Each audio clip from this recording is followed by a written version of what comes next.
ಮಹಾವಿಷ್ಣು ಮಾಯವಾಗಿ ಬಿಟ್ಟಿದ್ದಾನೆ. ಕತೆ ಕೇಳಿ. ಬ್ರಹ್ಮಾಂಡವೇ ಗಾಬರಿಯಿಂದ ಕಂಗೆಟ್ಟಿದೆ. ಎಲ್ಲೆಲ್ಲೂ ಕತ್ತಲು, ಎಂಥದೋ ದಿಗಿಲು. ಜಗದ್ರಕ್ಷಕ ಬ್ರಹ್ಮಾಂಡದ ಜನಕನೆನಿಸಿದ ಶ್ರೀಮನ್ನಾರಾಯಣನು ಮಾಯವಾಗಿ ಬಿಟ್ಟಿದ್ದಾನೆ. ಬ್ರಹ್ಮಾದಿ ದೇವತೆಗಳು, ನಾರದಾದಿ ಮುನಿಗಳು, ಗಂಧರ್ವರು, ಮಾನವ ಲೋಕದ ಮನುಷ್ಯರು ಶ್ರೀಮನ್ನಾರಾಯಣನ ಆಕಸ್ಮಿಕ ಅಂತರ್ಧಾನದಿಂದ ಅನಾಥರಂತೆ ಕಂಗೆಟ್ಟಿದ್ದಾರೆ. ನಮ್ಮ ಗತಿ ಏನು, ಮುಂದೇನು ಎಂಬ ಪ್ರಗಾಢ ಚಿಂತೆಯಲ್ಲಿ ಮುಳುಗಿ ತಮ್ಮ ಪ್ರಶ್ನೆಗೆ ಉತ್ತರವಿಲ್ಲದ ಪರಿಸ್ಥಿತಿಯಲ್ಲಿ ಬ್ರಹ್ಮಾದಿಗಳು, ಇಂದ್ರಾದಿಗಳು, ನಾರದ ಮಹರ್ಷಿಗಳು ಕಂಡು ಕೈಮುಗಿದು ಕೇಳಿಕೊಂಡರು. ಮಹರ್ಷಿ ನಾರದರೇ, ಮಹಾಮುನಿಗಳು ನೀವು, ಸರ್ವಲೋಕ ಸಂಚಾರಿಗಳು, ಸರ್ವಶಕ್ತರು, ವಿಶ್ವದ ರಹಸ್ಯವನ್ನು ಅರಿತವರೂ ಆಗಿದ್ದೀರಿ. ಮೇಲಾಗಿ ಮಹಾವಿಷ್ಣುವಿನ ಪರಮಭಕ್ತರೂ ಆಗಿದ್ದೀರಿ. ಈಗ ಒದಗಿರುವ ಗಾಢಾಂಧಕಾರವನ್ನು ಕೊನೆಗೊಳಿಸುವಲ್ಲಿ ಪರಮಜ್ಞಾನಿಗಳು ನೀವೇ ಸಮರ್ಥರು. ಸತ್ಯವನ್ನು ಶೋಧಿಸುವಲ್ಲಿಯೂ ನೀವೇ ಸಮರ್ಥರು. ಮಹಾವಿಷ್ಣುವಿನ ಆಕಸ್ಮಿಕ ಅಂತರ್ಧಾನದಿಂದ ಪ್ರಪಂಚವೇ ಗೋಳಾಡುವಂತಾಗಿದೆ. ಜಗತ್ತಿನ ಎಲ್ಲ ಕಡೆ ಸಂಚರಿಸುವ ಶಕ್ತಿಯುಳ್ಳವರು, ಜ್ಞಾನಿಗಳೂ ಆಗಿರುವ ನೀವು ಹರಿಕೀರ್ತನೆ ಮಾಡುತ್ತಾ ಮಹಾವಿಷ್ಣುವನ್ನು ಪತ್ತೆ ಮಾಡಿ ನಮ್ಮನ್ನೆಲ್ಲ ಉದ್ಧರಿಸಬೇಕು.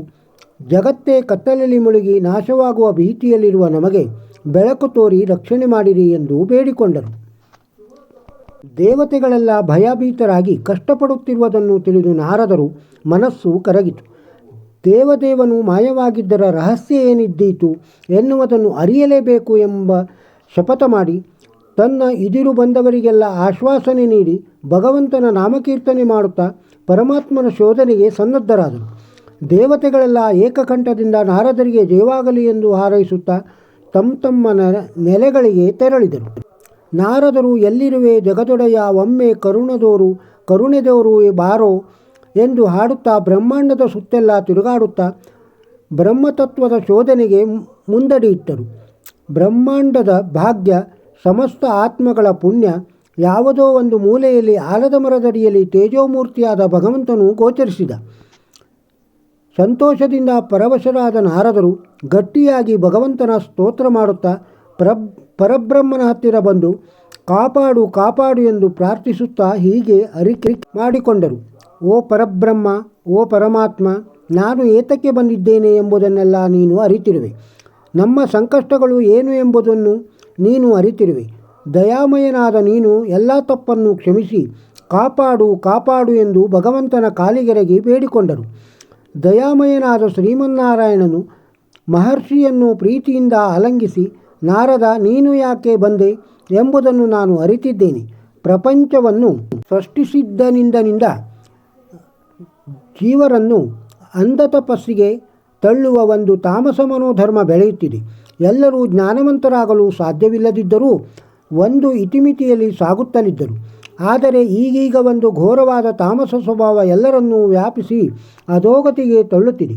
ಈಗ ಜನರೆಲ್ಲ ನನ್ನನ್ನು ಆರಾಧಿಸುತ್ತಾ ಕೇಳುವ ವರ ಏನು ಗೊತ್ತೇ? ನನಗೆ ನಿನ್ನ ಹೆಂಡತಿಯನ್ನು ಕೊಡು ಎಂದು. ಇಂದು ದೇವರು ಯಾರಿಗೂ ಬೇಡ, ಬೇಕಾದದ್ದು ದುಡ್ಡು. ರಾಜ್ಞರು ಹರಿಯನ್ನು ಸರ್ವೋತ್ತಮನೆಂದು ತಿಳಿಸಿದ್ದರೂ ಈ ತಾಮಸ ಜೀವಿಗಳು ಅರ್ಥ ಮಾಡಿಕೊಂಡಿದ್ದು ಲಕ್ಷ್ಮಿ ಸರ್ವೋತ್ತಮಳೆಂದು. ಇವರಿಗೆ ದೇವರು ಬೇಡ, ದುಡ್ಡು ಬೇಕು ಅಷ್ಟೇ. ಎಲ್ಲರೂ ನನ್ನ ಹೆಂಡತಿಯನ್ನು ಬೇಡುತ್ತಿರುವ ಈ ಕಾಲದಲ್ಲಿ ನನಗೆ ಈ ಅಜ್ಞಾನಿಗಳನ್ನು ಕಂಡು ಬೇಸರ ಬಂದಿದೆ. ಲೋಕಕ್ಕೆ ಜ್ಞಾನದ ತಿಳುವಳಿಕೆ ಬಂದ ಬಳಿಕ ನಾನು ಮತ್ತೆ ನಿಮ್ಮೆಲ್ಲರ ಮುಂದೆ ಕಾಣಿಸಿಕೊಳ್ಳುತ್ತೇನೆ. ತತ್ವಜ್ಞಾನದ ಬೆಳಕು ಬಂದು ಜನರು ಜ್ಞಾನಸುಧೆಯಿಂದ ಪವಿತ್ರರಾಗುವವರೆಗೆ ನಾನು ಅಜ್ಞಾತನಾಗಿಯೇ ಉಳಿಯುವ ನಿರ್ಧಾರ ಮಾಡಿದ್ದೇನೆ ಎಂದು ನುಡಿದರು. ನಾರದರು ಭಗವಂತನ ಮಾತುಗಳನ್ನು ಕೇಳಿ ಆನಂದಾಶ್ರು ಸುರಿಸುತ್ತಾ ಇನ್ನೂ ನಿಂತಿದ್ದರು. ಆಗ ಭಗವಂತನೇ ಮುಂದುವರಿಸುತ್ತಾ, ಇದು ಕಲಿಗಾಲದ ಮಹಾತ್ಮೆ. ತತ್ವಜ್ಞಾನವನ್ನು ಧಿಕ್ಕರಿಸುತ್ತಾ ಅಜ್ಞಾನವನ್ನು ಜ್ಞಾನವೆಂದು ಭ್ರಮಿಸುತ್ತಾ ಸ್ವಯಂ ದುರ್ಗತಿಗೆ ಕಾರಣರಾಗುತ್ತಿದ್ದಾರೆ. ಜನರು ಸತ್ಕಾರ್ಯದಲ್ಲಿ ಆಸಕ್ತಿ, ಸುವಿಚಾರಗಳಲ್ಲಿ ನಿಷ್ಠೆ, ಸದಾಚಾರಗಳಲ್ಲಿ ಪ್ರವೃತ್ತಿ ವಹಿಸಿ ಸತ್ಯವನ್ನು ತಿಳಿದುಕೊಳ್ಳುವ ಪರಂಪರೆಯನ್ನು ಬೆಳೆಸಿಕೊಳ್ಳಬೇಕು. ಏಷ ಆದೇಶ ಏಷ ಉಪದೇಶ ಎಂದು ಶ್ರುತಿಗಳು ತೋರಿದ ದಾರಿಯಲ್ಲಿ ಸಾಗಿ ಆತ್ಮೋದ್ಧಾರವನ್ನು ಸಾಧಿಸಿಕೊಳ್ಳಬೇಕು. ಅಂಥವರಿಗೆ ಬೇಕಾದದ್ದು ಸಂಪತ್ತಲ್ಲ. ಇದು ಮನವರಿಕೆಯಾದಾಗ ಭ್ರಮೆ ಮೋಹಗಳು ಕರಗಿ ಸ್ವಾರ್ಥ ಬುದ್ಧಿ ತೊಲಗಿ ಜನರೆಲ್ಲರೂ ದೇವಮಾನವನ ದೇವಮಾನವ ವರ್ಗಕ್ಕೆ ಸೇರಲು ಶಕ್ತರಾಗುತ್ತಾರೆ. ಆಗ ಜನರಿಗೆ ದುಡ್ಡು ಅಂದರೆ ಲಕ್ಷ್ಮಿ ಬೇಡ, ಭಗವಂತನ ಅನುಗ್ರಹ ಬೇಕು ಎಂಬ ವಾತಾವರಣ ಸೃಷ್ಟಿಯಾಗಿ ನಿಮಗೆಲ್ಲ ನಿಮ್ಮ ಸ್ಥಾನಗಳಲ್ಲಿ ಸರಿಯಾಗಿ ಬೆಳಗುವ ಕಾಲ ಬರುತ್ತದೆ. ಈ ಜ್ಞಾನ ಸಾಧನೆಯ ಅಗತ್ಯ ಎಲ್ಲರಿಗೂ ತಿಳಿಯಲಿ, ಸ್ವಾರ್ಥ ಲಾಲಸೆ ನಶಿಸಿ ಹೋಗಲಿ ಎಂಬ ಹಾರೈಕೆಗಳೊಂದಿಗೆ ನಾನು ಸ್ವಲ್ಪ ಕಾಲ ಅದೃಶ್ಯನಾಗಿ ಉಳಿದೆ. ಸ್ವಭಾವತಃ ನಾನು ಯಾವತ್ತೂ ವಿಶ್ವವ್ಯಾಪಿಯೇ ಆಗಿರುವುದರಿಂದ ನನ್ನ ಅಂತರ್ಧಾನವೆಂಬುದು ಜ್ಞಾನ ಹೀನನ ತಿಳುವಳಿಕೆ.